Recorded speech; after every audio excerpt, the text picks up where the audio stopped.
Hello students, welcome back to my channel B learning. तो students, आपका class 11th का जो चैप्टर चल रहा था सजीव जगत living world, and student I am really sorry that ये वीडियो आपकी बहुत ज़्यादा लेट अपलोड हो रही है बिकॉज ऑफ सम रीज़न। ठीक है, तो आपका जो क्लास 11th का चैप्टर चल रहा था सजीव जगत लिविंग वर्ल्ड, एक चैप्टर है आपका सजीव जगत की विविधता, जो मैं ऑलरेडी कंप्लीट करा चुकी हूँ। क्लास 11th के भी काफ़ी सारे चैप्टर्स एंड क्लास 12th के भी और ग्रामर के भी बहुत सारे टॉपिक्स। ठीक है, अगर आप मेरे चैनल पे फर्स्ट टाइम विजिट कर रहे हैं तो आप एक बार प्लेलिस्ट चेक कर सकते हैं। उसमें आपको chapter wise class 12th biology, class 11th biology, grammar और केमिस्ट्री की वीडियोज़ जो हैं वो प्लेलिस्ट में चैप्टर वाइज मिल जाएंगी, तो आपको कोई प्रॉब्लम नहीं होगी।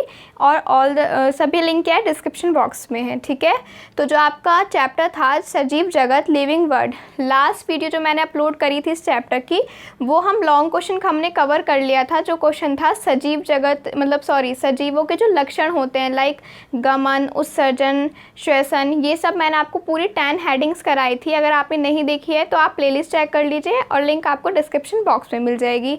ठीक है, तो अभी एक क्वेश्चन तो इस चैप्टर का लॉन्ग क्वेश्चन कंप्लीट हो गया है, अभी एक क्वेश्चन और बचा है। इस चैप्टर का मोस्ट इंपॉर्टेंट क्वेश्चन है 5 किंगडम्स। ठीक है, आपको 5 किंगडम्स पढ़ने हैं, वो क्वेश्चन मैं बाद में कराऊंगी, क्योंकि पहले जो इंपॉर्टेंट शॉर्ट नोट है ना वो कवर इसलिए करा रही हूँ क्योंकि अगर वो मैं पहले कराऊंगी ना तो 5 किंगडम्स हैं, उसको मुझे पार्ट्स वाइज बनाना है।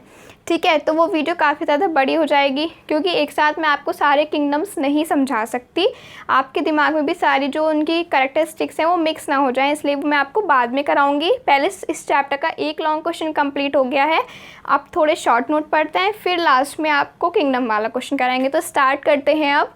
तो आपका क्वेश्चन आता है, एक मोस्ट इंपॉर्टेंट क्वेश्चन है कि द्विनाम पद्धति क्या है। द्विनाम पद्धति क्या है, ये आपका ग्रेजुएशन में भी आता है, बीएससी सेकेंड ईयर में, बॉटनी के पेपर फर्स्ट में भी ये क्वेश्चन आता है कि द्विनाम पद्धति क्या है, शॉर्ट नोट पे।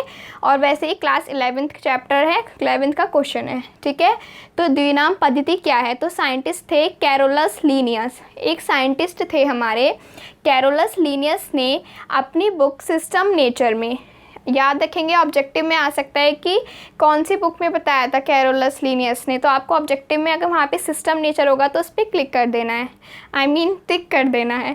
तो सिस्टम नेचर में डिस्क्राइब किया, इसके अकॉर्डिंग प्रत्येक ऑर्गेनिज्म मतलब जीव के नेम में 2 पार्ट्स होते हैं, मतलब कोई भी जीव है उसके जो नेम होता है उसमें 2 पार्ट्स होते हैं। ऑर्गेनिज्म के नेम का फर्स्ट पार्ट जीनस वंश को रिप्रेजेंट करता है और ऑर्गेनिज्म का सेकंड नेम स्पीशीज़ जाति को रिप्रेजेंट करता है।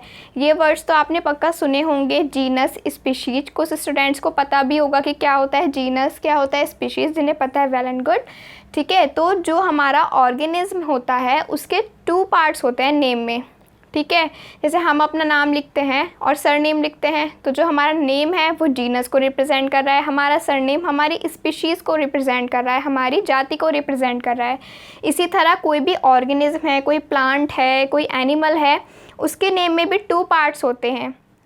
ठीक है, तो जो उसका फर्स्ट पार्ट होता है नेम का, लाइक एग्जांपल मैंगो का साइंटिफिक नेम, लेकिन उसके साइंटिफिक नेम में होता है genus and species, normal name में नहीं, उसके साइंटिफिक नेम में मतलब वैज्ञानिक नाम में। लाइक मैंगो का साइंटिफिक नेम है मैंगीफेरा इंडिका। ठीक है, तो मैंगो के स्पेसिफिक नेम में क्या हो गया, साइंटिफिक नेम में 2 नेम हो गए, एक मैंगीफेरा एक इंडिका। तो जो इसका स्टार्टिंग 2 पार्ट्स हो गए, एक पार्ट ये एक पार्ट ये, तो इस पहला वाला पार्ट जैसे थ्योरी में लिखा है फर्स्ट पार्ट जीनस कहलाता है, तो ये हो गया जीनस एंड इंडिका हो गई स्पीशीज़। ठीक है, तो ऑर्गेनिज्म को सेकंड पार्ट स्पीशीज़ के को रिप्रेजेंट करता है, ऑर्गेनिज्म का फर्स्ट पार्ट को जेनेटिक नेम मतलब अनुवांशिक नाम, मतलब जो ऑर्गेनिज्म है उसके जो साइंटिफिक नेम है, वैज्ञानिक नेम है, वो 2 पार्ट्स में मिलकर बना है। जो उसका फर्स्ट पार्ट है वो कहला रहा है जीनस, जिसे हिंदी में बोलते हैं वंश, सेकंड पार्ट कहला रहा है स्पीशीज़, जिसे बोलते हैं जाति, और जो जीनस है उसे बोलते हैं जेनेटिक नेम अनुवांशिक नाम, एंड सेकंड पार्ट को स्पेसिफिक नेम, मतलब जीनस को जेनेटिक नेम एंड स्पीशीज़ को स्पेसिफिक नेम कहते हैं। जीनस का first letter always English language के कैपिटल लेटर। ये चीज़ आपको याद रखनी होगी आगे जब ग्रेजुएशन में भी फ़ाइल बनाओगे या फिर अभी क्लास 11-12 में जब आप फाइल बनाओगे तो वहाँ पर आपको क्लासिफिकेशन लिखना होता है। वहाँ पे क्लासिफिकेशन में जीनस और स्पीशीज़ लिखनी होती है। तो जीनस का ऑलवेज लेटर जो फर्स्ट लेटर है, देखो यहाँ पे फर्स्ट लेटर कैपिटल बनाया मैंने M, लेकिन स्पीशीज़ का ऑलवेज स्मॉल लेटर से बनेगा। जैसे मैंगीफेरा का हमने कैपिटल M बनाया और इंडिका का स्मॉल I बनाया। तो जीनस हमेशा इंग्लिश लैंग्वेज के कैपिटल लेटर से, स्पीशीज़ ऑलवेज इंग्लिश लैंग्वेज के स्मॉल लेटर से बनाते हैं। तो ये पूरी थी द्विनाम पद्धति।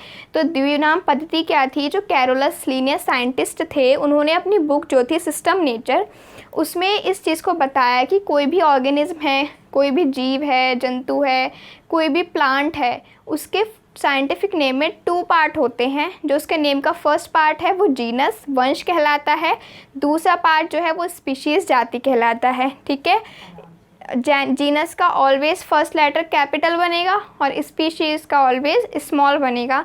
सिर्फ ये थ्योरी याद रखो कि कोई भी आपसे वाइवा में पूछते हैं टीचर कि क्या होती है द्विनाम पद्धति, तो आप इजीली बता सकते हो। ये कुछ मैंने एग्जाम्पल लिखे हैं। एग्जाम्पल नंबर फर्स्ट है हमारा मैंगो का साइंटिफिक नेम, वैज्ञानिक नाम, तो मैंगीफेरा इंडिका। तो मैंगीफेरा अगर आपको एक दे दिया किसी ने कि इसमें आप हमें भी बताओ कि जीनस क्या है एंड स्पीशीज़ क्या है, तो आपने देखा क्या फर्स्ट लेटर फर्स्ट पार्ट है वो जीनस कहलाया, दैट मीन्स जेनेटिक नेम। और इंडिका क्या है स्पीशीज़, तो ये क्या कहलाएगा स्पेसिफिक नेम। तो ये आपको और जो थोड़े नेम है ना जो मैंने लिखे हैं इस टाइम एग्जाम के लिए में मोस्ट इम्पॉर्टेंट है, आके आपको ग्रेजुएशन में, BSc में, 12th में और भी ज़्यादा पढ़ने हैं। साइंटिफिक नेम 11th में तो नहीं पढ़ने होते, बट जो मैंने लिखे हैं वो इम्पॉर्टेंट है, तो आप ये तो याद कर ही सकते हो। सेकंड है इम्पॉर्टेंट फ्रॉग का साइंटिफिक नेम, मतलब वैज्ञानिक नाम, तो राना टिग्रेना। राना टिग्रेना क्या है? मेंढक का फ्रॉग का साइंटिफिक नेम है। तो उसमें राना जो है वो कैपिटल R से बना है और टिग्रीना स्मॉल t से बना है। तो ये इसका हो गया जेनेटिक नेम और ये हो गया इसका स्पेसिफिक नेम। ठीक है, नेक्स्ट है मोस्ट इम्पॉर्टेंट ह्यूमंस, मतलब हमारा क्या होता है genetic name, sorry scientific name, तो होमो सेपियंस सेपियंस, ये हमारा है ह्यूमंस, मनुष्यों का। रेटस RATTUS, स्मॉल RATTUS, ये स्मॉल R से बिकॉज ये स्पीशीज़ है और ये क्या है जीनस है। राइस जो हम खाते हैं खाने में चावल, उसका भी साइंटिफिक नेम होता है, वो होता है Oryza sativa. Oryza sativa, ORYZASATIVA, Oryza sativa. Next आता है आपका पी मतलब मटर।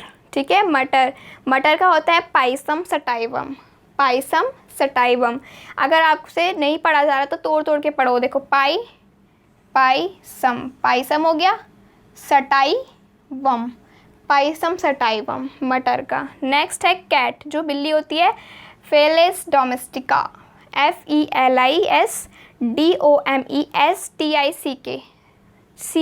ओके, तो ह्यूमन का होमो सेपियंस, रेट का रेटस, राइस ओराइज़ा सटाइवा। एक इसमें देखो, एक तो पी का बहुत ज़्यादा इंपॉर्टेंट है, फ्रॉग का, ह्यूमन का, जिस पे जो इंपॉर्टेंट मैंने लिखा हुआ है फ्रॉग का, ह्यूमन का, राइस का, मटर का तो बहुत इंपॉर्टेंट है। पाइसम सटाइवम आपको रट जाना चाहिए कि पी का क्या है, पाइसम सटाइवम, ह्यूमन का होमो सेपियंस, चावल का ओराइज़ा सटाइवा।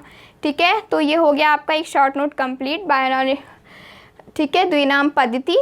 तो द्विनाम पद्धति मैंने आपको बता दी क्या होती है। जीनस जो मतलब किसी भी ऑर्गेनिज्म में 2 पार्ट होते हैं, genus and species, genetic name और स्पेसिफिक नेम। अब नेक्स्ट वीडियो में हम क्या करेंगे, इस चैप्टर के और शॉर्ट नोट्स कंप्लीट करेंगे। उसके बाद आपका जो लास्ट में लॉन्ग क्वेश्चन है ना 5 किंगडम्स वाला, वो कंप्लीट करेंगे, पर पहले इसके short note and very short complete करेंगे, फिर हम किंगडम वाला पढ़ेंगे।